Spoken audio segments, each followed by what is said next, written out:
जय श्री राधे राधे। मित्रों, आज एक नया प्रसंग सुनाने जा रहा हूँ जिसका नाम है भक्ति की ताकत। आशा है आप लोगों को पसंद आएगा। तो शुरू करते हैं आज का प्रसंग।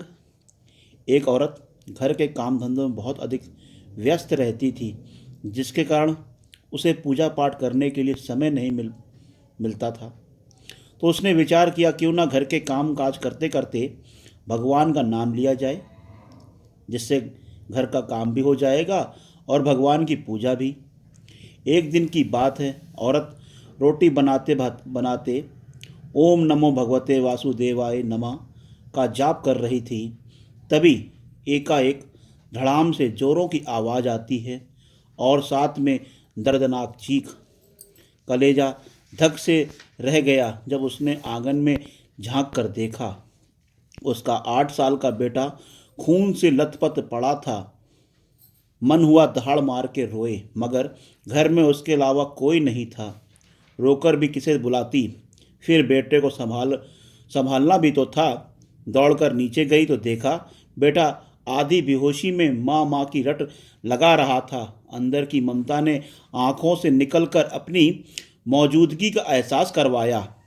आज से 10 दिन पहले अपेंडिक्स के ऑपरेशन के बावजूद न जाने कहाँ से इतनी ताकत आ गई कि अपने बेटे को गोद में उठाकर पड़ोस के नर्सिंग होम की ओर दौड़ पड़ी। रास्ते भर भगवान को जी भरकर कोस रही थी, बड़बड़ा रही थी, कन्हैया क्या बिगाड़ा था मैंने तुम्हारा जो मेरा ही बच्चे का यह हाल कर दिया। खैर डॉक्टर साहब मिल गए और समय पर इलाज होने लगा। बेटा बिल्कुल ठीक हो गया। चोट गहरी नहीं थी, ऊपरी थी, तो कोई खास परेशानी नहीं हुई।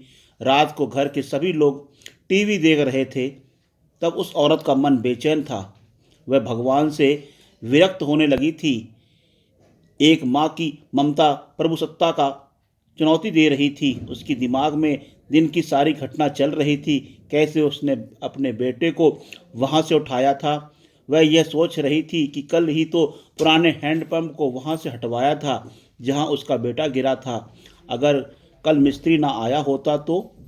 तभी उसका हाथ अपने पेट की तरफ गया, क्योंकि अभी कुछ दिन पहले ही तो अपना ऑपरेशन करवाया था और डॉक्टर ने उसे वजन उठाने से मना किया था। उसे आश्चर्य हुआ कैसे उसने अपने 20-22 किलो के बेटे को उठाया और कैसे आधा किलोमीटर तक दौड़ती चली गई।